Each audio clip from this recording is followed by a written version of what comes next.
But tonight is not about me. It's about our fantastic members.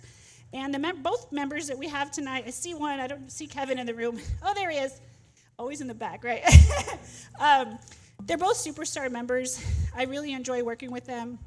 They've done a lot, and so they have a lot to share with you guys. So at the end of their presentation, please ask questions, especially the newbies. We want you to get through this and learn. And so if you guys could welcome, are you both coming up, Jim? Are y'all both coming up? Are you ready? At least. Okay. All right. Yeah, get it, Robert. Come on, Give him Jim. a hand, guys. Awesome. Hello, hello. Here we go. And before we get started, yes, at the 2-day this weekend, I'll teach you everything you need to know to go out and buy single family and small multifamily in 2 days. Locating, rehab, leasing, operations, all the financial stuff. So it is like drinking from a fire hose. So please, if you haven't attended the 2-day, join us and sign up online. Awesome. So first of all, thank you guys so much for being here, Jim and Robin. So tell us, how did you find Lifestyles? What brought you here? Lifestyle sounds like a swinger club, right? How did y'all, tell us the backstory. Well, I'm an account rep. I sell advertising for iHeartMedia, and WOAI is one of our stations. And I was fortunate enough to get Lifestyles as a client, just kind of fell into my lap. And I didn't really understand for quite a long time what it was all about. I mean, I thought about, it's kind of a swinger club. Right? But then we actually organized an event with y'all, and our personality, Joe Pags, came, and Charlie Parker was there, and I got to hear for the first time really what was going on, what it was really all about, and we were really impressed. And I thought, this is really something special. So we went to our first 2-day, and that was in 2017. This is my wife, Robin. And together we bought our first house toward the end of 2017. Okay, awesome. Alrighty, and then so members since 2016, got a little background. Okay. It's right here too. Oh, okay. And so how many houses do you guys have now? Now we have 10. 10. Nice. Okay. And we'll get to the numbers, right? Because that's the important part, right? The numbers. So we'll get to that in a bit. So you joined Lifestyles right away. You took the 2-day and said you were convinced, right? And then having the tax-deferred income was a big deal for you guys. So that's amazing. How has that worked out? Has it helped your tax? Having the 10 houses now, looking back compared to when you started. Sure, quite a bit. We didn't have, obviously I paid a lot of taxes on my W-2 job, and the cash flow from Lifestyles was, well, we got a good accountant for one thing, so that helps. But yeah, there's a lot of tax advantages. And I know Dell likes to say tax-free, I say tax-deferred, but as you'll find out at the 2-day, the cash flow from these properties is essentially tax-free, right? Yeah. And so he'll talk about the way passive income is looked at from the perspective of the IRS. Of course, we don't claim to be CPAs, but we are investors, so we kind of know a little bit about that. Yeah. So let's talk about one of your houses. Tell us about this one. How'd you find it? Okay, so we got this one through a blast. Have you covered what the So email blasts blast, are? for those of you who are not members yet. Perfect. Once you upgrade your membership, you get emails to your cell phone or computer, and these are opportunities that Lifestyles Realty sends you. And so that's how they saw this one in an email blast, and I guess you guys went and wanted to see it right away. Yep. And I'll talk about those also on the 2-day. I'll explain how they work. I'll even show you some that I've received this week in my email. Yeah, the blasts are kind of pre-screened by the Lifestyles team, real estate team, and they do an overview of the numbers to see if it's a house that could be a good investment, a good business proposition, and so we went to see this one because it looked like a decent opportunity, and what a dump! What a dump. Opportunity is the key word. Yeah, it was an opportunity, but it was a dump too. And this is a house on Chimita. This is the area just south of Palo Alto College, if you know where that is, in San Antonio. Okay, and South side? Yes, southwest side. Yes, sir. And It was pretty neglected. In fact, when we walked in, the bathroom, I don't know, there's a good shot of the bathroom, but the downstairs bathroom had a ceiling that had Nice. collapsed. Yeah. Yeah, it was really something else. And somebody walked away from this house, and I don't know how long it was sitting empty, but yeah, it was a project. And we did a walkthrough with a contractor and checked the numbers, and it looked like a go-ahead. So also this Saturday afternoon, we're going to find a house live in the seminar. Hopefully it'll be an opportunity as nice as this one. But we'll take you through the acquisition, the rehab, the leasing of it, all the entire process that they're going through. We'll do it live Saturday. I'll find one on the internet. Absolutely. So looking at this, I'm not a contractor. Do I look like the type that wants to get my hands dirty? Right? So did you rehab this gym? You know, every day after work, you drive from the studio, you go into the house with a hammer.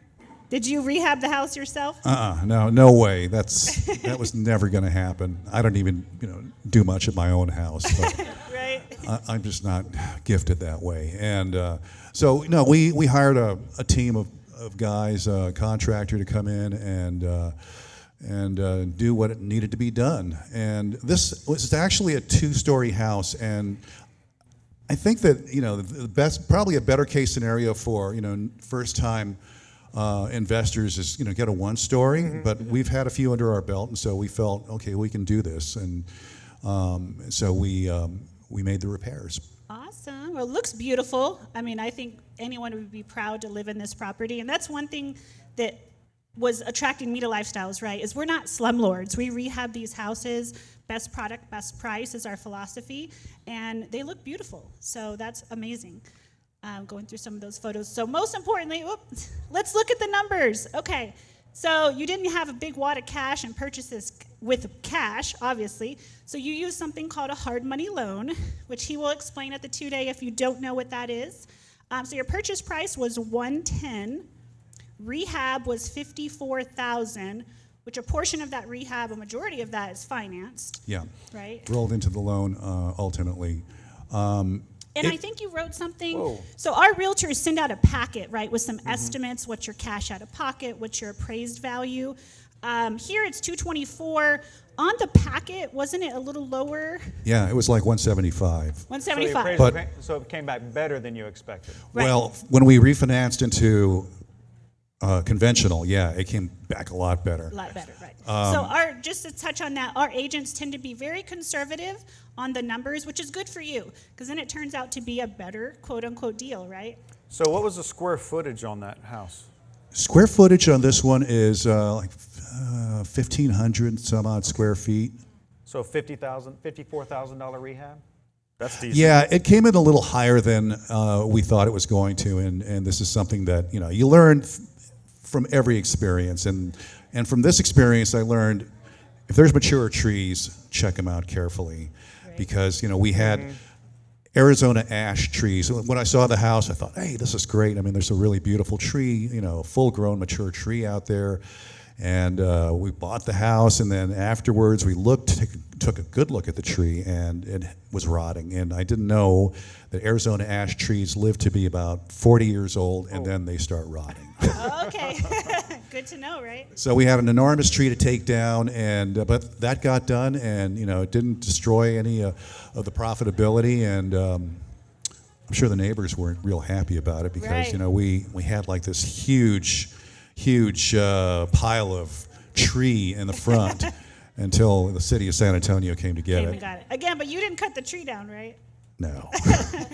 So let's look at the right side. You rented it out for $1,665. Now, did you do the leasing yourself, or did you hire management?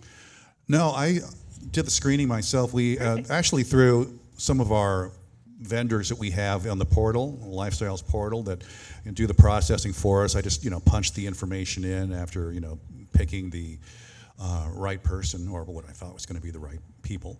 Yeah. And then we got the information back, and found somebody who was qualified. Excellent. Right? Had a good record. That's a Lifestyles model. We will teach you how to do this all yourself. Run the background, find the tenant, market the property. You should know how to do that. Now, if you want to hire a manager to handle it, totally up to you. How has the management been?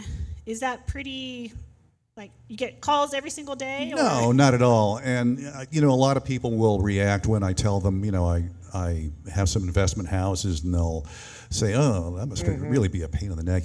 I don't want to get calls about people's toilets overflowing and stuff like that." And it does happen once in a while, and we do get a call that, hey, my AC's not working, or the lights went out, or whatever. But I've got people through my connections with Lifestyles that I've met who actually take care of that for me, and I found a good team that's available. And so when we do have a problem, we get it fixed, and without paying retail prices. Right. And also from the pictures, it looks like you did a great rehab. We teach you to find an opportunity, fix it up correctly, replace anything that's going to break in the next 3 to 5 years. And then do a tenant screening, so you get a good tenant in there that's not going to bother you and not going to tear up your place. Exactly. Right? Right. So we teach best product, best price at a certain price point. Yeah. And I think the tenant screening is also really critical. And Absolutely. when you have somebody who's a good tenant who takes care of the place reasonably, I always encourage tenants to call me when something does start to go wrong, because Well, you're nicer than me. I make them email me. they called or text or Yeah. email, but they get a hold of me one way or Right. another. And I just let them know, hey, listen, if something starts to go wrong, it's not going to get better by itself, and you're going to cost me and you a lot of money and inconvenience if it really totally breaks. You got it. Well, let's look at the rest of the numbers. So cash flow, guys, that's what you take. Actually, you net, that's your profit every single month, right? After you pay your mortgage, your property taxes, your insurance, any other expenses. This house does not have an HOA. So the take-home pay is $453. And that's amazing. That's like a whole car note right there, which is over $5,000 a year. Again, tax-deferred income. You're not having to pay all that tax like you do at your job. And that equals to a 16% cash-on-cash return. I dare you to go into any financial institution and ask, hey, can you give me a 16% cash-on-cash return? I bet you they'll laugh at you. And then equity, guys, that's not a typo. The current equity is over $83,000. That's huge. Also, yes, the $83,000, I just did the math. That's a 240% return on your investment in equity capture, right? Wow. So, Since you put it that way, that sounds great. yeah. So, I want to look at that 16%, right? 16% is a damn good return. Imagine there is a treasury out there that pays 4%, right? Well, what's 4 times 4? 16. Okay. So they are doing 400% better than the average investors. Copy? That's amazing. Congratulations, guys. So that's not their only property. Let's look at an overview of their portfolio. Woo, that's a lot of numbers, right? So left side, all the street names. Annual cash flow, again, that's the net that you take home in your pocket. That's not some number that you're going to see 10 years from now. That's actually your cash flow, which is right over 41. She said, I'm going to find out what we're making. What are we making? Robin, let's go shopping after this, right? It's great to be the spouse when your husband's the real estate investor. Sometimes we'll actually buy a house before I even see it. Yeah. And I'm okay with that. Oh, You're yeah, good she's at picking supportive. it. Yeah. Yeah, it's good to have a supportive partner. That helps. And your equity, look at that number, guys. $742,978 in equity. That is amazing. So my question is, you probably don't know, but since you started from now, I mean, your net worth has probably gone up 3-4 times. Do you even know? Probably at least 4 about times? 3.5, 4 times. That's life-changing. That's totally life-changing, and that's so admirable. Good job, guys. That's amazing. That's So awesome. give them a hand.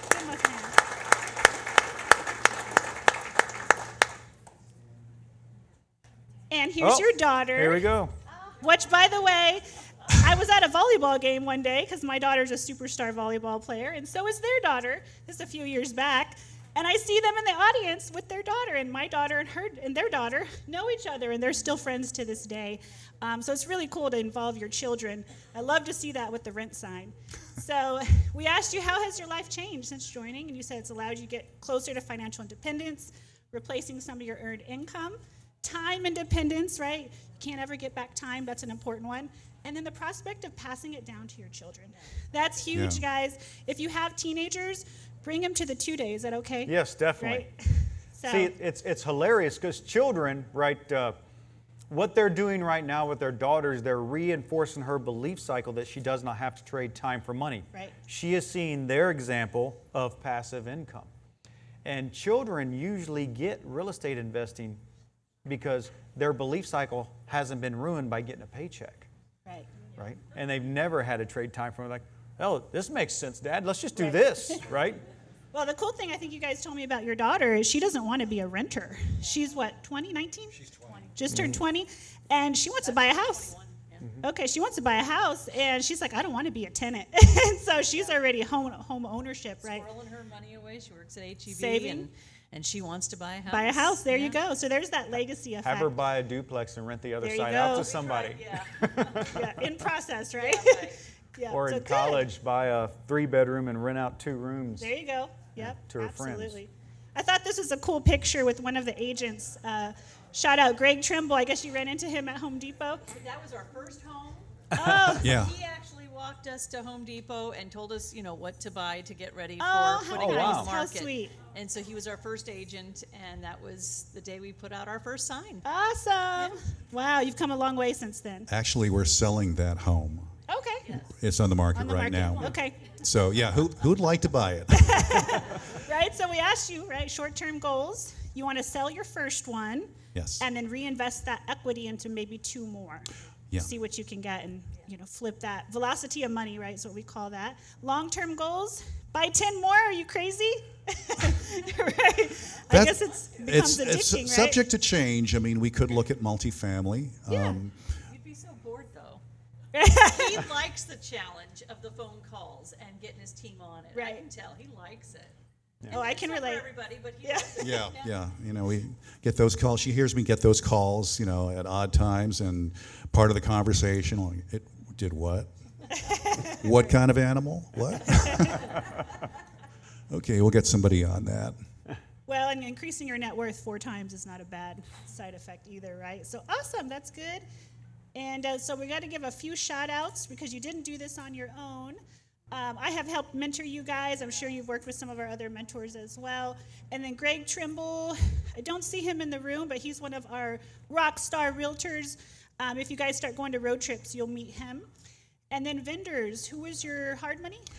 For that one, that was Red Door and Bryce, Okay. Yay. Yeah. And then conventional, Kim Sporich. wonderful. And She's now she's- with LU Finance. Yeah, She's fantastic. And then your handyman. that was Scott Flynn. Perfect. Okay. And also I want to mention Louis Palomo, who is our insurance Insurance. guy. Okay. You got to have insurance. Got to have insurance. Good. Well, fantastic. Thank you guys. We really appreciate you giving back. So now's a part of the presentation where you get to ask questions. We have some online too. Wonderful. These guys know a lot, right? 10 houses, over 700,000 equity. I think they kind of know some stuff. So These people are doing 400 and 500% better than most of you in the room. Ask them some questions, and most of Absolutely. you online. don't be scared. So let's see what those questions are, and I'll repeat them. What do we got? Well, Miguel is asking, how do you transition from the hard money to conventional? Excellent. Great question, Miguel. It's magic. No. So what we would do is we'd buy the house, and the reason we use hard money, that's a private money loan, usually from another real estate investor, right, or a small lending company. They will lend us extra money to pay for some of the rehab. And then we'll simply do, to answer Miguel's question, simply do a rate and term refi after the rehab is done to get into the conventional loan, the permanent loan. Yep. And he'll probably break that down And, into and detail. I'll go over that for about 30 minutes this But weekend. I will tell you, when I first started, I went into my Wells Fargo bank and said, I want a hard money loan for an investment property. Don't do that. They'll laugh at you. And they said, oh, we don't do that. You can't do that. So just because an institution tells you you can't, talk to our investor-friendly lenders, and they'll give you a hold. And we've got some vendors here tonight. If you're here locally, chat with them. They know their stuff. So important part of your team, absolutely. I have a question. Yes, ma'am. Jim, did you use the same hard money lender throughout all your The question was, did you use the same hard money lender for all your properties, or did you switch? No, we've used a couple of different hard money lenders, and so Red Door, we've just been kind of on a streak with them, and so we've used them for the last several projects. But I've used other hard money. Yeah. We have several hard money lenders and conventional lenders on our vendor list, so it makes sense to shop a deal, see which terms are better, right? Rate, term, fees, right? Absolutely. To whatever the deal makes sense. Yes, Lisa. Have you thought about being a lead investor? The question was, have you thought about being a lead investor? If that sounds like a different language, he's going to cover that. Basically, being a syndicator in an apartment complex. So, Yeah. Because you like things to do. You like to stay busy, right? and I'll talk about that this weekend also. When we partner in multifamily on the interdependent side, we'll have a lead investor or a general partner, and then they'll take passive investors or limited partners, but the lead is responsible for doing all the work. Right Go ahead. now, I'm just single family. I'm the challenge member, and so that's the lane I'm in. And when you're in single family, you're the Lone Ranger. So It's nice not having partners. It is kind of nice, I'm standing right here. Well, I mean, oh, limited partners. You are total partner. Yeah. I have to Limited partners. fly everything by her first. I really do, and she's got a great eye for design and feedback in the neighborhood. So I mean, I trust your instincts because she's much more talented and perceptive in that way than I am. What you got, Jason? So with having 10 properties and 700K in equities, what's your 750, man. what's your advice for refinancing those properties to kind of cash out? So, Is that something repeat He it. says having 10 properties and over almost 750 in equity. What's your opinion or your advice on cash out refis? Do it if the equity's there and the rates look good. And I've done it several times. And so, yeah, Jason added on to his question, do you wait a certain number of years before a cash out refi or a sale of a property, right? We'll cover that this weekend also. The situation is different for everybody. Maybe you like that cash flow and a cash out refi, you don't really want to deploy that right now, but a cash out refi would just lower your monthly cash flow, but it'd give you a big chunk of money. We say generally we hold at least 2 years, but it's different for everybody in different markets, and that's where we work with mentors to figure that out. And we talk frequently, Jim and Robin and I, we talk about, is it time to sell this one? Is it, so you don't just mentor you one time and then we throw you off the boat, right? We frequently talk, and so we look at the state of the environment of the interest rates and how much equity do you have and how hot is the market, et cetera, et cetera. I will say I love cash out refis. It's tax-free money, guys. And then you get to buy more houses. So I love cash outs, but same thing he said, it's got to be the right property. The numbers have to make sense. So we look at everything ahead of time. And it can vary from neighborhood to neighborhood too. I have some properties that, really escalated quickly in different parts, and then some other properties that were, reasonable but didn't go up quite as much. So yeah, it depends on the property and the neighborhood. Good question. Anything Anyone else online? Yes, there's a question from Matthew who's watching on Facebook. How did you maintain enough liquidity to keep buying single-family properties? Good question. So you heard the question. So yeah, to buy these properties, they are relying on their debt-to-income ratio and also their financials and their liquidity. So how'd you get the liquidity for this? So in many cases, it came through refis, cash out refis. We were able to do that and leverage those some properties into other acquisitions. So for example, the one house we talked about was $34,000 out of pocket. Yeah. Y'all's deal, and you have $84,000 in equity capture, right? Right after the rehab and getting it leased up. So you go a year, let that appreciate a little. You have over 100. You do a cash out refi, take out, whatever the spread is on the 80% loan, and then that gives you another $25,000, $30,000 to go out and do another one.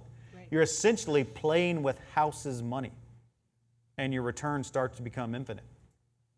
Does everybody copy that? Copy that. It's beautiful.